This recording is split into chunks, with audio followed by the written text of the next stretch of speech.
All right, everybody, on with the LA Dayz series here. How about the GIT chapter? Let's get into that. So I gave you a little bit of background, and I mentioned earlier in part one my friend who was the bass player, and we played in bands. You know, we just kind of hung out a lot and shredded together, or just kind of learned things. And he was thinking of BIT, the Bass Institute, and I was pretty dead set on GIT, so we had to go out there and check it out. And my dad was cool. My dad's like, look, I'll take you guys out there. We'll have to switch shifts and drive because it's a long drive from Cedar Rapids, but we'll get there, we'll check it out. So we did. We went out there, and we got there. I think the first day we got there, we checked in the hotel, and I think we were tired. We pretty much crashed. The Hollywood, I think it was Holiday Inn. It was right. There was like a Burger King right across the street, and Danny and I love Burger King. We'd do our 2 cheeseburgers and small fries, and have our power chats. So BK, Hollywood, Holiday Inn, we're in, right? So the first morning after we got there was visiting the school. And I think we went about maybe like 9:30, 10 in the morning, and we drove from down Hollywood Boulevard to McCadden Place. Now, McCadden Place was kind of tucked away. It wasn't like a controlled intersection where there's like a red light or anything. I'm pretty sure it was just like a little turnoff that you could miss right off of Hollywood Boulevard.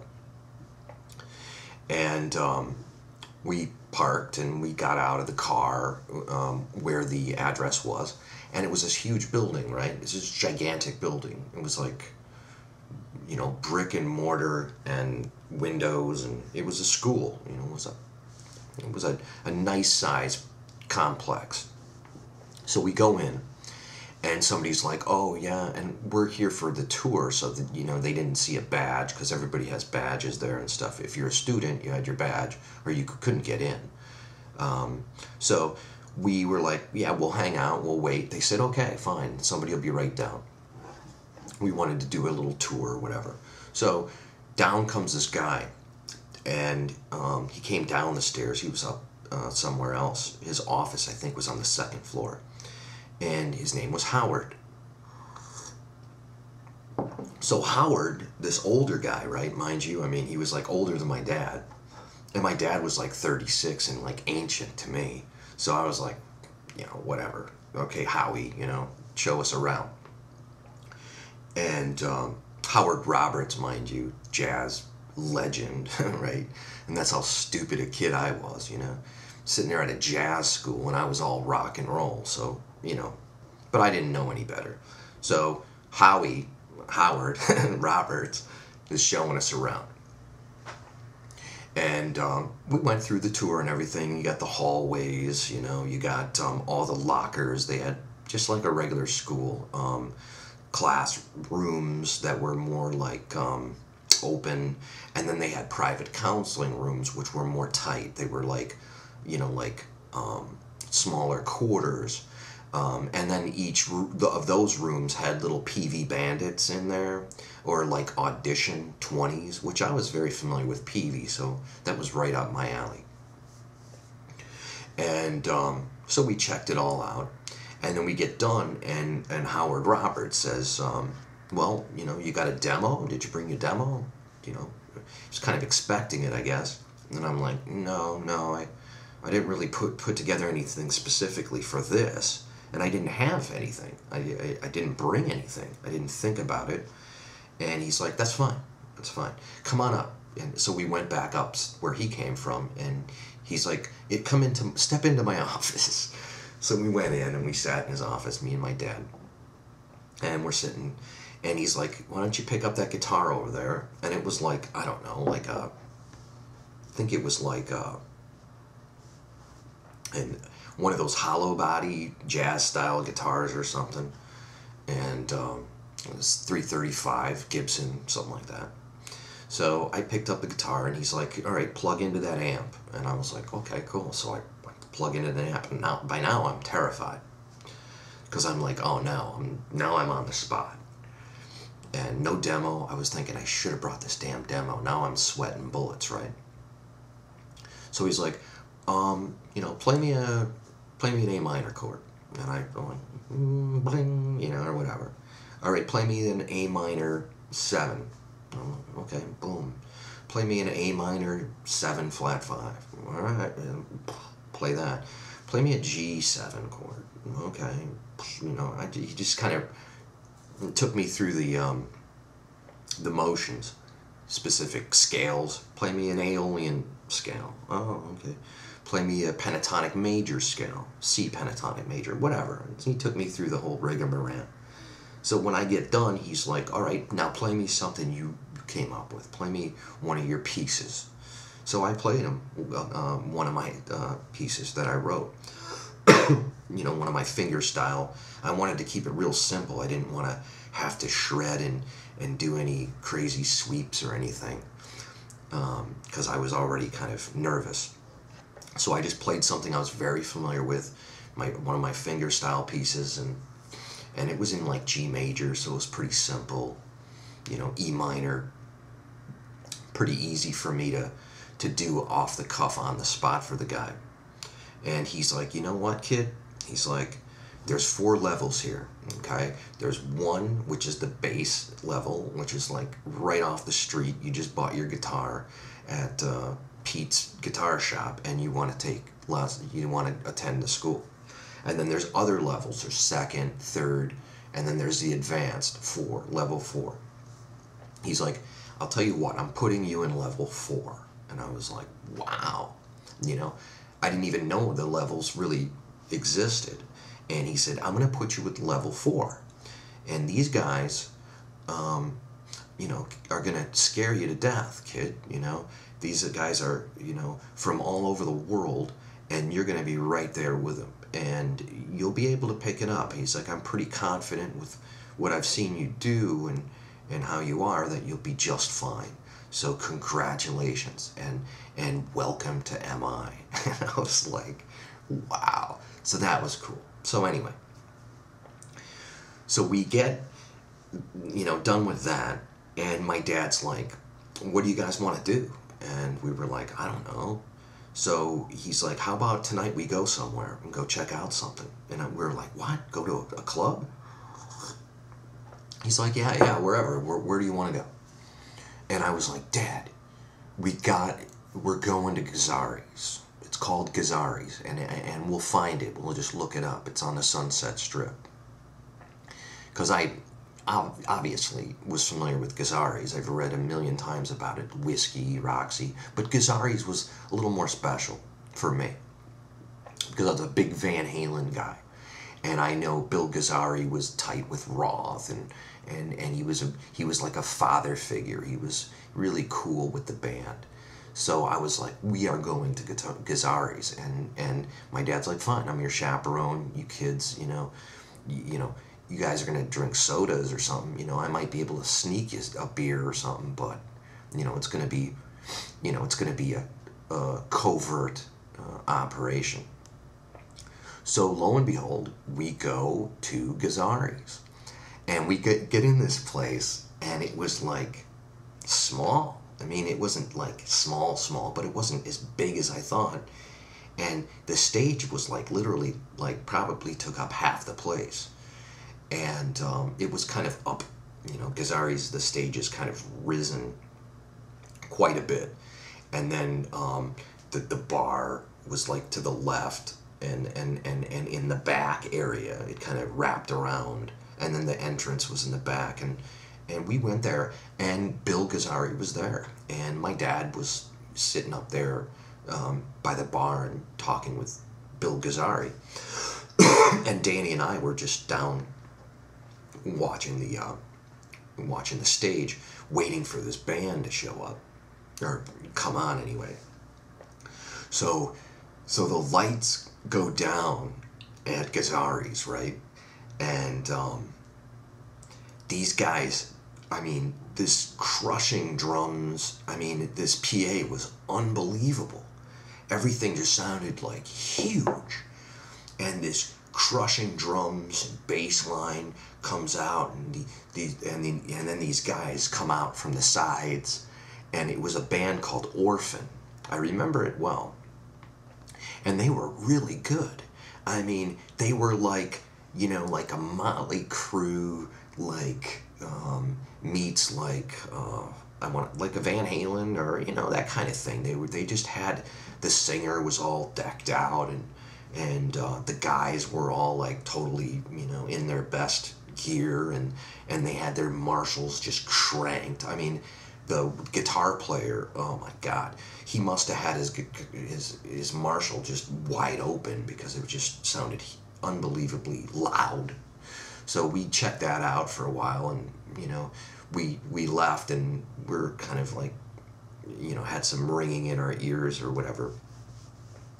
But I had such a good experience that, you know, I was like, I'm definitely going. And Danny was kind of up, you know, unsure. But you know, it was cool because we would eventually go back out there and still be kind of a team, which was awesome because, you know, you want to have somebody that you know or that you can kind of relate to.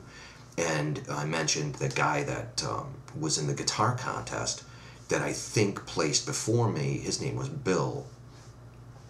And Bill was great. Bill was a really cool guy and really sharp.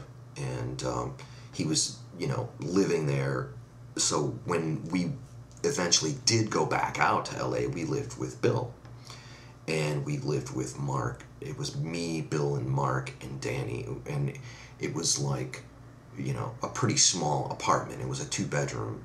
So it was like, you know, pretty much like bunk bed type things. You know, just this bed here, this bed there, you know, crash, and get up, wake up and go to work. You know, you got to find work and everything. So when I started with GIT, I went out there. I was like, you know, really excited, and I just didn't know what to expect. And when I went in the school and I started seeing like all these players, you know, that were like students, I started to assess like who was somebody that was cool, or who, you know, I was pretty to myself, to be honest. I was kind of quiet and just kind of wanted to, you know, mill about for like the first couple weeks or so. But after a while, you just kind of open up. You start seeing the same faces. You say hi to somebody like, you know, for the 3rd time, and then you might have conversation about something. So I remember a particular instance, this guy Corey, who was really sweet. Corey's a nice guy, and he was like, you know, I want to play something for you. And I was like, cool, you know. And he was from Milwaukee too, so from talking, we kind of had a, you know, a bond. And he's great guy. He was an awesome player too. Really nice guy.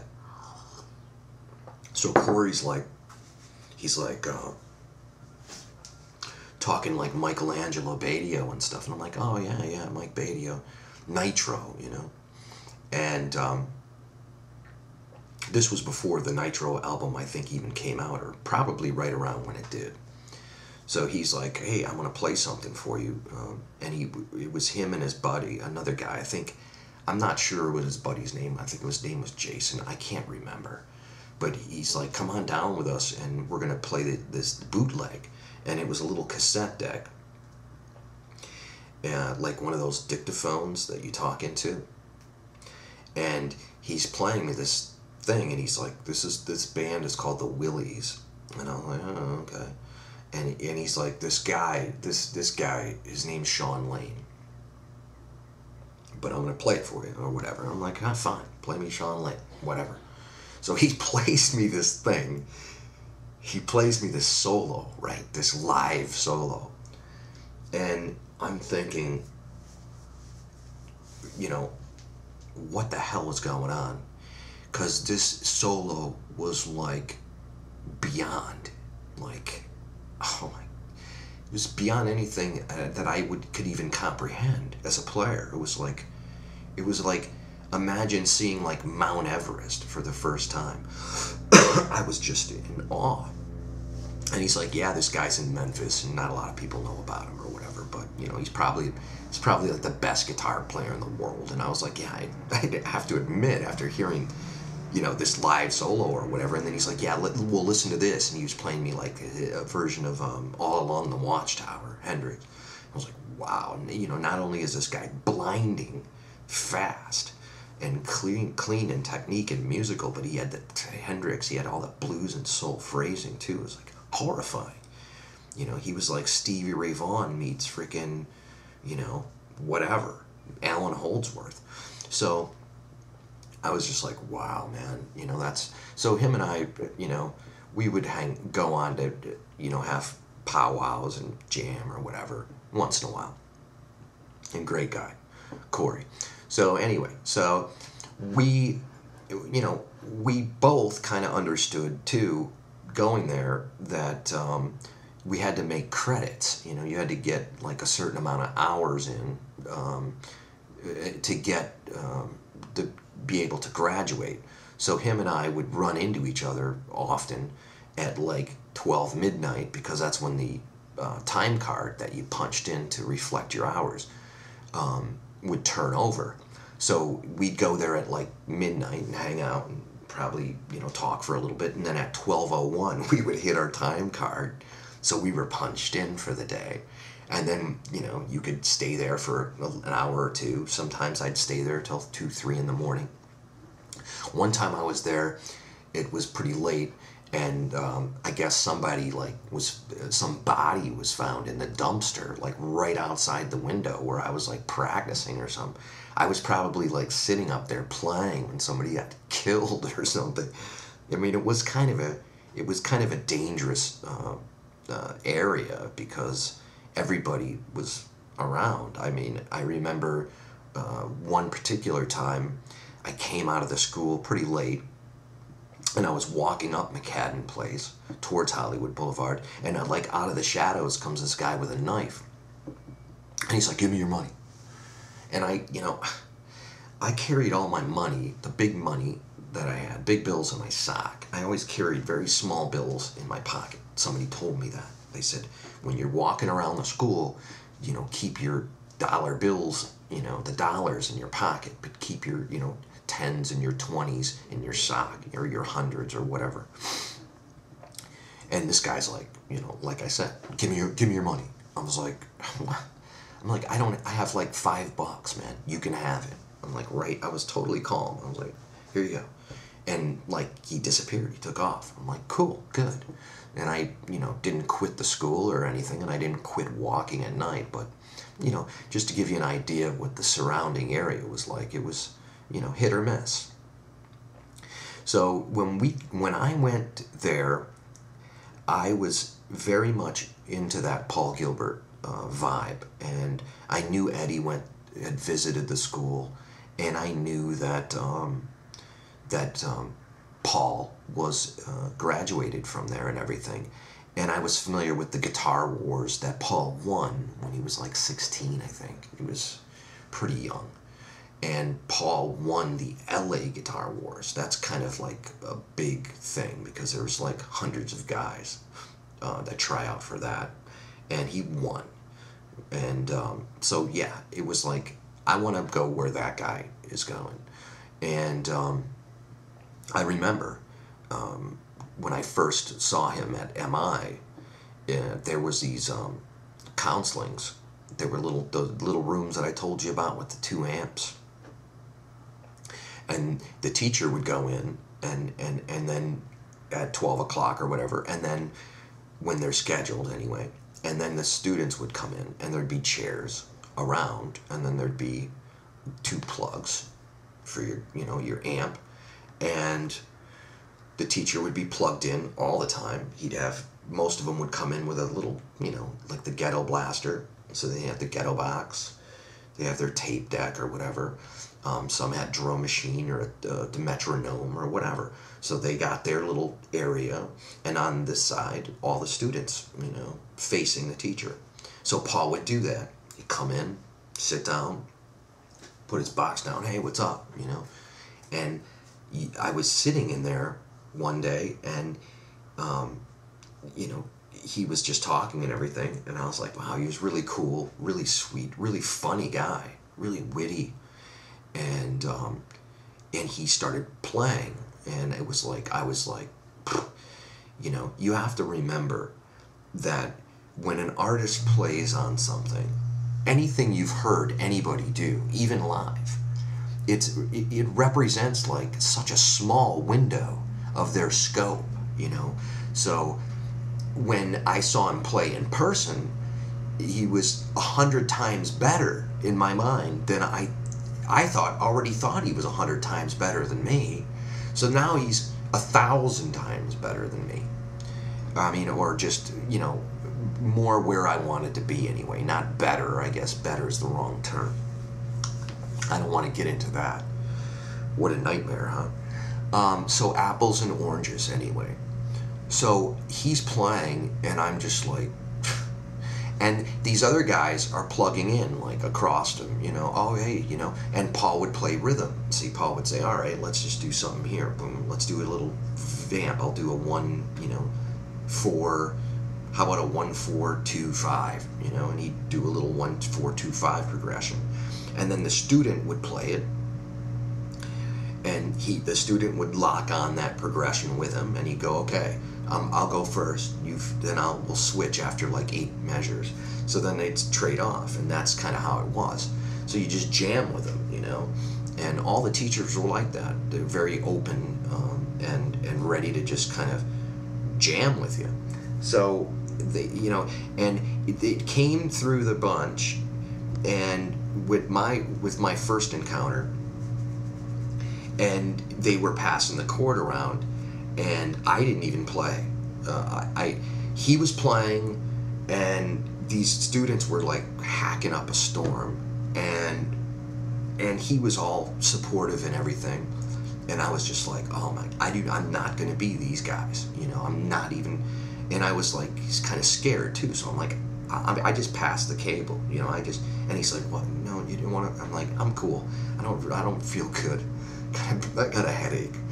And they gave it to the other guy, but I was just in the middle kind of observing.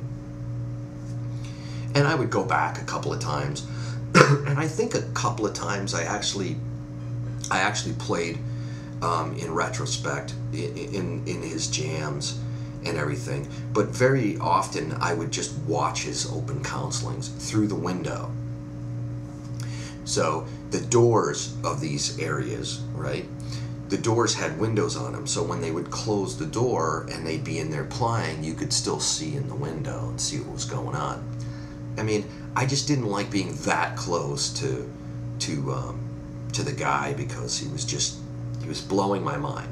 Now, Bruce Boulez was the same way. I went in with Bruce's, and I was thinking, oh man, you know, maybe I'll feel a little better, you know, about playing. And I did play in a couple of Bruce's jams, and he was cool, you know. He was very like down to earth, like Paul. They were just like normal guys. I mean, they both had these gigantic cars too. I think Bruce had I know Paul had like a Bonneville or something. It was his car was like 30 feet long. And Bruce, I think his was pretty big too. They might have liked that particular style. But I did remember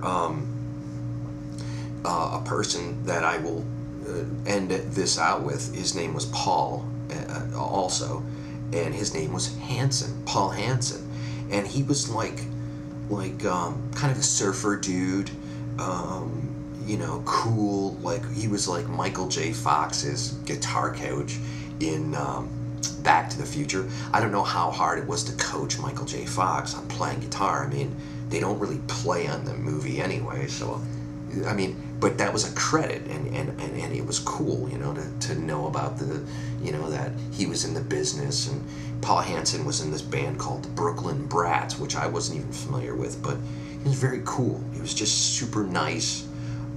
He was just as fantastic as Bruce and Paul in his scope and everything. But I just felt a lot more comfortable. And I would go into Paul's open counselings quite often. And I remember a particular open counseling, there was always somebody that would be in the wings. There would always be a guy in the open counseling. Like, I'd be all in there and I'd just be checking everybody out and going, oh man, whatever. This guy's out to lunch, and this guy's vibrato's horrible. And of course you're keeping it all to yourself. I'm not being an egotist here. I was just I had high standards. And Paul Hansen was just so cool. He was like, wow, man, can you show me that thing that you did there? And I'd be like, what? I'd be showing him stuff. And that made me feel good. It made me feel better. It made me feel like I was actually making some progress or accomplishing something. And, eventually one day, when I was kind of in my, it's kind of in my heyday, my glory,